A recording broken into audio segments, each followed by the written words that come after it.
anos e son voluntaria da Biblioteca de Berrín fai 2 anos. Hoxe veñamos contar un conto desde Fontenova, no balneario de Fontenova, desde a actividade do roteiro de contos. Se queredes saber máis sobre balnearios e todo eso, podedes ir á biblioteca e consultar o libro de Guía de Balnearios e Fontes de Galicia.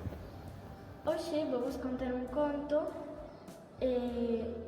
escrito por Xoami Couto e Nami López, de editorial Calandraca, e titúlase Os 4 amigos.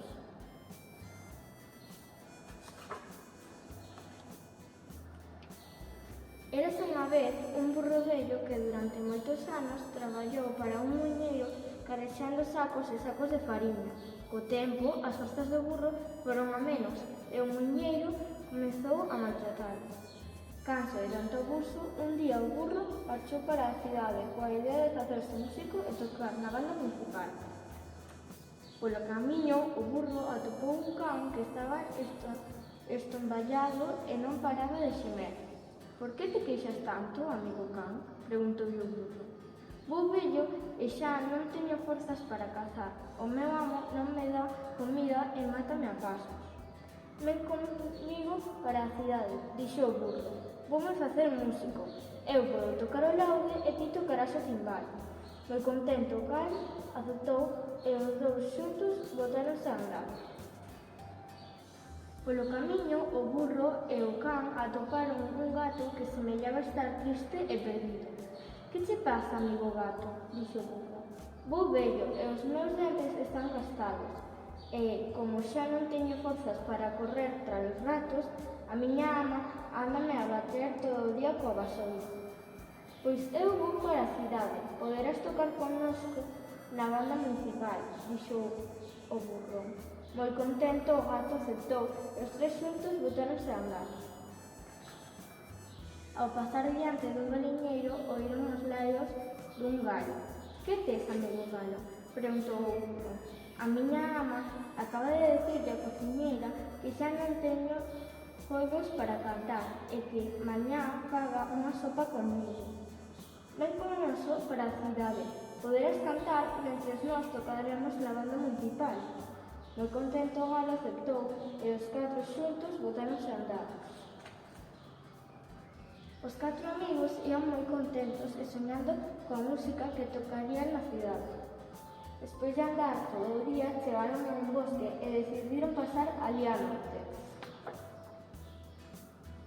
O burro deitouse debaixo dunha árbore.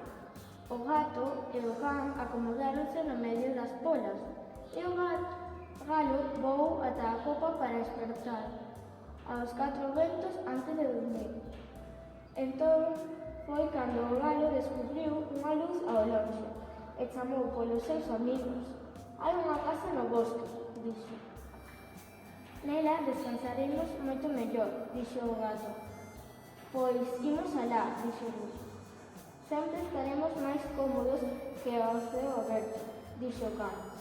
E alá foron os 4 amigos.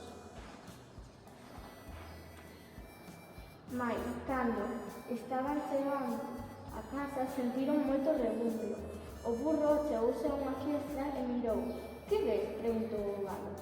«Unha mesa chea de comida e uns ladróns a darse unha enchente». «Que ben estaría iso para nós», dixeron os outros, famentos. E puxéronse a pensar en como escorrentar os ladróns de alí.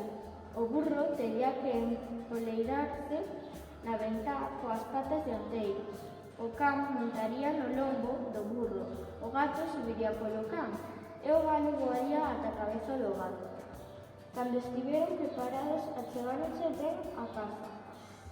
Os ladróns comían e bebían, sen se decatar da presencia dos animais, ata que, de súpeto, o burro comezou a hornear, o can a ladrar, o gato a miañar e o galo a cantar. Entón, os 4 animais botáronse contra a fiestra e romperon os cristais. Os ladróns, asustados con tanto balbordo, fuxiron para o bosque pensando que os perseguía unha fantasma.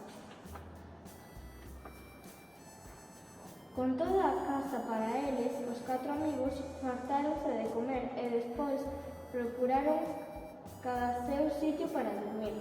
O burro deitouse na porta, o can tumbouse detrás da porta, o gato acurruchouse a carón da leireira e o galo posou no cataventos e axiña ficaron dormidos.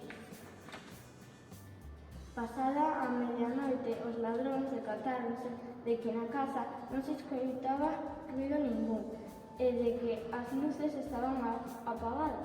Entón o xefe dixo: eu non teño medo aos fantasmas, e ordenoulle a un deles que os fosen inspeccionar.